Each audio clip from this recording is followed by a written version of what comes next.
માટે થઈને આપણે એક સરસ મજાનું માઇક્રોસ્કોપ લઈ આવ્યા છીએ, જેને શું કહીએ છીએ? Digital microscope.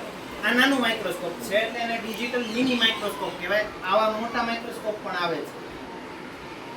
આ આખા સેટઅપની એમાં કોઈ જરૂર નથી. આ આખો એક માઇક્રોસ્કોપ છે. આ શું છે? એક ડિજિટલ મિની માઇક્રોસ્કોપ.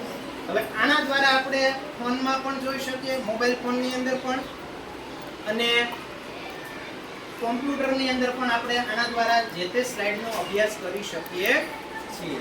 ચાલો, જો એમના માટે થોડક બેટા આ બાજુ આવી જાવ. કોમ્પ્યુટરની સ્ક્રીન ઉપર તમને એક અહીંયા સ્ક્રીન દેખાય છે. દેખાય છે?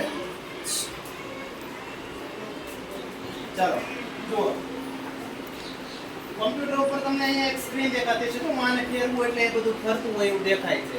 મતલબ આના અંદર કેમેરા જેવું કંઈક હશે. આમાં શું હશે? કેમેરા જેવું કંઈક હશે, જે આપણે માઇક્રોસ્કોપમાં જેમ જોઈએ છે એમાં પણ આપણને દેખાય છે. હવે અત્યારે આપણી પાસે કોઈ એવી પરફેક્ટ સ્લાઇડ નથી એટલે આપણે નથી જોઈ શકતા, પણ તમે આમ જોઈ શકો છો. તો જેમ તમે ફેરવો એમ ફરે છે. એમાં સ્પષ્ટ તમે ઝૂમ, અહીંયાથી આપણે એને ઝૂમ ઇન ઝૂમ આઉટ કરી શકીએ, મતલબ નાનું મોટું ચિત્ર કરી શકીએ.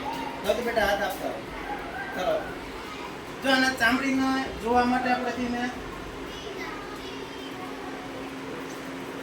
જો દેખાય છે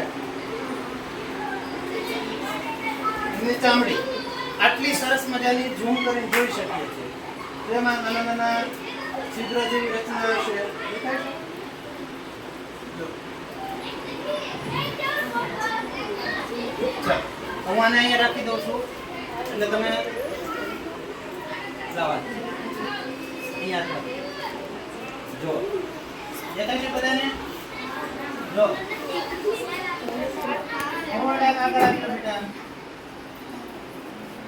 સ્પષ્ટ તમે જોઈ શકો. બીજું, જ્યારે તમે અભ્યાસ કરતા હોય ત્યારે અહીંથી તમે ફોટો પાડી શકો, વિડીયો કરી શકો.